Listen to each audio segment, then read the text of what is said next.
Coming up on show 867, Volkswagen say they are going to make their own electric car battery cells in the US. Stick around, I'll tell you more.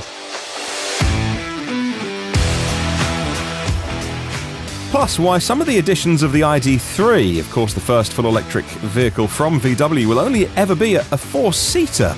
Also, why Porsche want to make their own battery cells, and why the Mustang Mach-E range gets bigger. Well, good morning, good afternoon, or good evening, wherever you're listening around the world. Welcome to EV News Daily. This is the edition for Friday, the 14th of August. It's Martyn Lee here, and I go through every EV story so you don't have to. Thank you, as always, to the gang at myev.com. What a website, what a resource.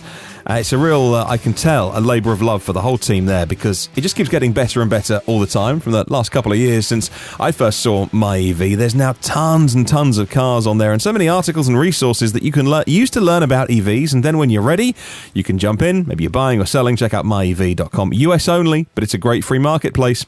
Well, Volkswagen just said they are expanding their Chattanooga facility. That is the factory that they have in Tennessee, and it's where they're going to be making electric vehicle cells to be made into battery packs in the United States. So I think the cells and the packs will both be made at that Chattanooga facility, alongside the assembly of those electric vehicles which will be made there.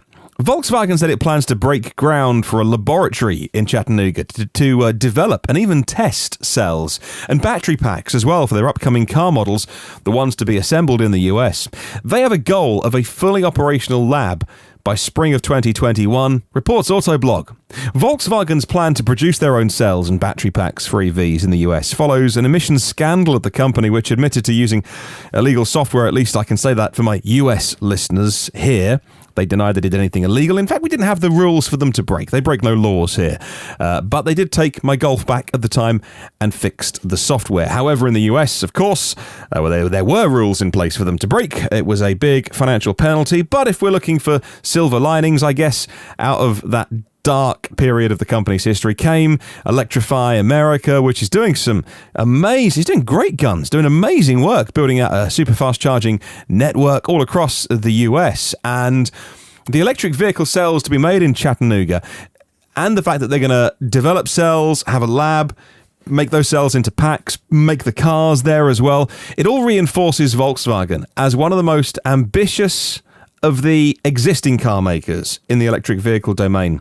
That's according to Dan Levy from Credit Suisse. And he's kind of got a point, actually, because Volkswagen, the group, Volkswagen Group, certainly under the leadership of Herbert since he arrived from BMW, of course, where when he was there, they launched the BMW i3 and the i8, the i-Series, at a time when BMW had a really early lead in electric vehicles. Think where they would be now if only they'd gone gangbusters when they had such an early lead. But sadly, they didn't, and I do think BMW, to an extent, are playing catch-up, like many. However, where was I? So Herbert left BMW, went to Volkswagen Group, and under his leadership, although things have wobbled a bit recently, under his leadership, though, he has really driven them forward in the field of electric vehicles. Now, he used to be head of Volkswagen Group, and the brand, the actual cars with the VW badge on the front, that's been given to somebody else now. And this new person who's coming in has made some statements recently which are very favourable towards combustion,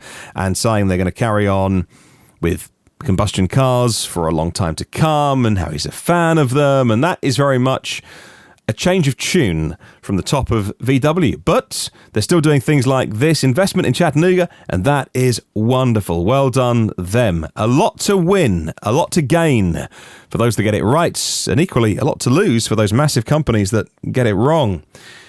Here's a story that's been rumbling on for a couple of days on Twitter. I retweeted somebody earlier in the week to say, is it April the 1st? Because they tweeted that there are some versions of the ID3 which will only ever be a four-seater.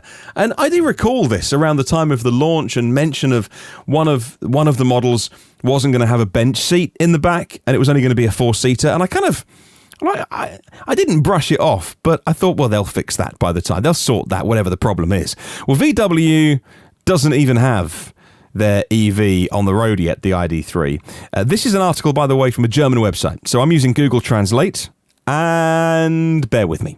Those who want the ID3 with the largest battery can only ever spec that car as a 4-seater. That's what it says on the website of a portal that offers the ID3 for the VW dealerships. The two currently available are the Pro S and the Touring variants have 4 seats. So those two models, or those two variants of the ID3, are 4-seaters. On the other hand, no information I can find or has been found on the actual order page of VW itself, neither under the technical data nor the standard equipment of the ID3, says the German website Tesla Mag. Well, a Volkswagen person reached out to teslamag.de, the website, and confirmed that only 4 people are allowed to be inside the ID3, and this spokesperson cited the total weight of the car and the classification in the homologation as reasons. He also referred to variants with smaller batteries that will have 5 seats. VW is assuming the ID3 with a medium-sized battery, that's 58 kilowatt hours, so that's the middle one, that's the first edition, that's the launch edition, that's going to be the volume model. So people, the one that is the biggest seller will be a 5-seater, but it's the big battery ones, which, let's face it, lots of people do want the big battery one, can only have 4 people in. And even then, there was some suggestion this week on Twitter, caution, it's the internet, about the weight of the driver as well, because the car is such a porker. I'm amazed and shocked, and I just figured they'd sort it out. They'd find some weight savings between when this was talked about maybe a year ago, whenever it was, between the car actually arriving with customers. But they haven't. It's still a heavy car. What I haven't found online, and so I'll throw this out there to you and to anybody that is better at using Google than me. I spent a long time looking at this today. Does that also mean that it affects the other cars built on the MEB platform? The MEB platform is what Volkswagen have spent billions investing in, and they're licensing it out to the likes of Ford to make their EVs in Europe. But of course, VW is a huge group. So what about those brand cars like the Skoda Enyaq with the big battery? Will that only ever be a 4-seater? What about the the Cupra Elborn with the big battery? Will that only ever come with 4 seats? I can't put 3 people in the back? Really? And what about even the VWs, like the ID4? That is the crossover SUV big brother of the ID3. Like, that's going to be a bigger car. Is that only going to be a 4-seater? I'd really like to know. I don't believe it. At the minute, I don't believe. Surely it's just an ID3 problem.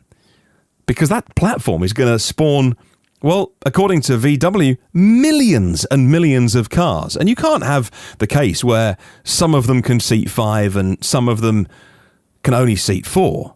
That would, well, I don't know. Let's wait and see. I'm being careful what I say because I love my EVs and I love celebrating great cars, but I'm cautious about calling out people when they've made a mistake, but this has the potential to be dropping the ball on a mammoth scale. Staying with the VW ID3, by the way, the first edition ordering window is extended. If you thought you'd missed out on the opportunity to buy a first edition, they've just extended the window. There's a website called ludego.com, Ludego.com. They seem to have every piece of detail on the ID3. And there's a phrase here which says they claim, at least, I hope this is true, and again, it's German, using Google Translate, the pre-booker phase has been extended. Pre-bookers can order the first edition as a first mover. Now, there's first movers and second movers. Again, this is heading towards botched launch territory, but bear with me. I'm still a fan of the car. If you're a pre-booker of the first edition, you were probably told that you've missed out. If you wanted it, you couldn't because the 30,000 people had all got theirs. Well, it turns out that window is now extended. So you can order your first edition until October the 4th. Now, that's a big extension. That's not a week or 2 extension. That's October the 4th. But that's if you want to be a first mover. Now, the first movers are the people who agree to take the car without the software being complete. Because you and I have talked for a long time about the ID3 software not being finished. However, so if you're a second mover, you get your car, which already sounds like second-class citizen, doesn't it? It already, like, even the marketing language sounds like second class. You're like, okay, already I'm feeling negative now about my car. You get your car next year, it'll be complete, it'll be all bells and all whistles if you can wait. And you know what? Even the first movers what you don't get isn't that big a deal. It's like the head-up display and something else. Like, I mean, if you want the car, get the car. Because you're only missing out. Oh, and I think the app won't work either. Well, in winter that's a pain, but plenty of EVs don't have apps. So if you want to be a first mover to order your car, you've now got until October the 4th. You'll get the first 3 leasing installments paid for you and the winter pack free of charge. All first edition customers get the performance upgrade, so it's quicker by 2 seconds, 0 to 60. You get the 58 kilowatt hour Pro Performance battery. You get a year of free charging on the WeCharge network. You get 100 kilowatt DC fast charging, 11 kilowatt onboard AC charging. And again, maybe I'm putting 2 and 2 together, but this was meant to be for the first 30,000 people, and then they closed it. So if they've now opened it again until October the 4th, are they having trouble? I'm not going to finish that sentence. You decide. Okay, moving on. Porsche. Talking about making their own cells, Porsche and a spin-off company of Fraunhofer called Custom Cells, they're getting together to make their own battery cell factory. They're going to do it in Germany. It is, at the minute, not with EU approval. But I'll tell you why that's important, because if they get EU approval, it enables state funding. The manufacturer of the cells is a company, like I mentioned, they're called Custom Cells. They want to get together, they are getting together with Porsche to develop battery cells for the next generation of the Taycan and the other electric sports cars coming from Porsche. They have a joint venture already, which is located just south of Stuttgart. Porsche fans will know. Right, so that's close to where Porsches are made. So the cells will be made into battery packs very much near where the cars are assembled. According to ElecDrive, the project has to gain approval from the EU because the project is classified as an IPCEI, an important project of common European interest, which then means state funding. So far, the project has funded the planned battery cell production of the PSA company Opel or Vauxhall and the battery cell production of BMW near Munich, which was announced only a few weeks ago. In total, the German government intends to invest around 3 billion euros in various aspects of cell production. Moving on, it's believed that Ford will increase the Mach-E range following the official EPA testing. That's being conducted right now, but the rumours say that though the EPA doesn't have the official figures listed for any of the versions of the Mach-E yet, online rumours look like it says the initial figures released by Ford will be revised upwards according to what we'd been told already. There are 5 different main versions. Well, firstly, there's rear-wheel drive and all-wheel drive, but there are those 2, and then there's the short range and long range. So short range rear-wheel drive, 230 miles. Short range all-wheel drive, 210 miles. And then long range rear-wheel drive, 300 miles, long-range all-wheel drive, 270. Then there's the GT version, which has 235 miles. So what do those 2 battery sizes mean? Standard range battery is 75.7 kilowatt hours with 68 kilowatt hours usable, and the long-range battery is 98.8 kilowatt hours with 88 kilowatt hours usable. So they're reserving 10% of the battery there at the top and the bottom as a buffer for battery longevity, for safety and things like that. But it does eat into their profits somewhat. If they want a car with an 88 kilowatt hour pack usable, having to buy enough batteries and cells to put a 100 kilowatt hour pack into the car for Ford and then only let you have access to 88, it just eats into margins. It eats into what they can make the car for and the profit they can make on the car. And we want car makers to be making a profit because then they'll make more of them. So a little bit of efficiency work to be done still by the engineers at Ford. But I'm pumped about the Mach-E, one of the cars that I'm really excited about. It's one of the top 3 cars that I'm really excited about over the next few months, alongside cars like the Lucid Air and the Rivian as well. Well, over the course of a 3-day mission, the engineers, and some journalists as well, took a Hyundai Kona and drove it very, very slowly to see how far could it go. Well, 3 different Konas did the challenge, and they travelled between 1,018 and 1,026 kilometres on a single charge. Those batteries, by the way, are 64 kilowatt hour battery packs. The test took 35 hours on a racetrack in Germany. The European inspection company DEKRA that has operated at the location for the last 3 years monitored the test. There were 36 driver changes. There was no air conditioning and no entertainment system. And the only power used apart from propulsion was for daytime running lights, because they are legal requirements for road traffic. The drive teams, one of them was from the German magazine Autoblog, and two of them were from Hyundai's team in Germany, were travelling between 29 and 31 kilometres an hour. This is slow. Man, this test would be boring to do. Take a book or something. And they said that they did that because it is typical of European inner-city traffic speeds anyway. On the third day, the vehicles managed to cover 20 kilometres with only 3% residual capacity. Once the cars were saying zero, they still travelled even further before coming to a stop. And all three Konas, driving at 30 Ks, did do over 1,000 kilometres of range. Final story. Wacker Newson is a German firm based in Munich, and they're expanding their zero-emission range of vehicles. But what do they make? They make diggers. Well, specifically excavators, and specifically mini excavators. Now, they now offer 12 different electric construction machines, and this particular electric mini excavator is designed to work for a whole working day on a charge. If it's not moving, you can even plug it in and it will operate and charge at the same time, because the digger is stationary. It'll charge up to 415 volts. It says the operator can monitor how much he loads the building site's power supply system via the inbuilt display, and even disconnect the excavator from the building site's grid connection if necessary. Charging at 415 volts takes about 4 hours, according to the manufacturer.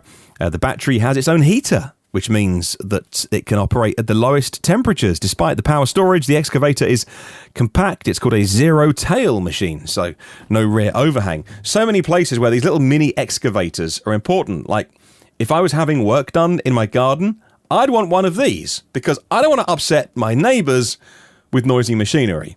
But that's just a personal preference thing. If you're building in the middle of city centres, there are so many big cities around the world that have regulations about noise. Like, you can only work for so many hours, can't work at the weekend if it's a residential area. So all of a sudden, if you're working inside a building, doing demolition, destruction, improvement work and things like that, and you're using electric machinery, it means you can work longer hours and you can get the job done, which means making more money, which means being more efficient. And all of these vehicles are absolute no-brainers for the kind of companies that need to do this work, because it allows you to work, well, firstly, cheaply, but also you can't operate a diesel excavator inside, the basement of a high-rise building.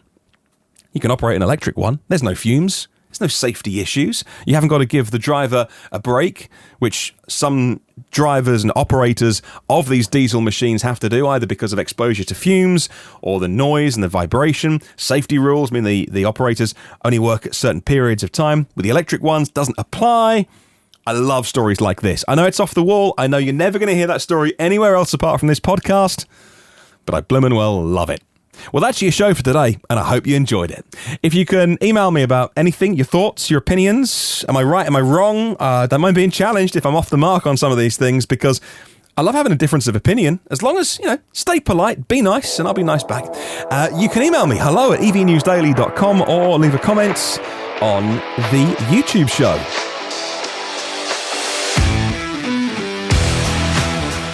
Well, there are 866 shows in the archive. Why don't you download a few of them in the archive for free on subjects and topics that you're interested in? We do Saturday specials at the weekend with interviews, and tomorrow we are addressing a really, really important subject. How will you buy an EV in the future? Will it be online? Do you want a test drive? Do you want a dealer that you can go back to when things go wrong? We're going to be talking to someone who is the VP of a big network of dealers in Cincinnati. You've heard this show before if you heard my sponsors at the end. Yeah, them. And we did yesterday a Zoom call with a bunch of people watching for the city of Cincinnati, and I was co-host of that. So we're going to bring you the audio of that. And a really interesting conversation about the different models that different car makers will use to sell an EV, and just the role that dealers will play in the future. So that's tomorrow's Saturday special. I'd encourage you to listen to it because I found a lot of interesting stuff that I didn't know before. So that's going to be tomorrow's show. Look out for that sometime on Saturday. 20 minutes long, so I'm going to do the list of Patreon supporters, the exec producers and the partners, etc. Normally it'll be on a Friday, but I've gone long today, so I'll do that at the end of tomorrow's show to say thank you to everyone who does support on Patreon. Thank you very much to my premium partners, Phil Roberts of Electric Future, Brad Crosby, Avid Technology, a Porsche of the Village in Cincinnati, Audi of Cincinnati East, and Volvo Cars of Cincinnati East. There you go. At nationalcarcharging.com, they look after your hardware. And also Aloha Charge doing the same thing in Hawaii. And Derek Riley, check out his YouTube channel, the EV Review Ireland YouTube channel. Have a wonderful day. Catch you tomorrow for the Saturday special. Brand new week of news back on Monday. Have a wonderful day. I'll catch you tomorrow. And remember, there's no such thing as a self-charging hybrid.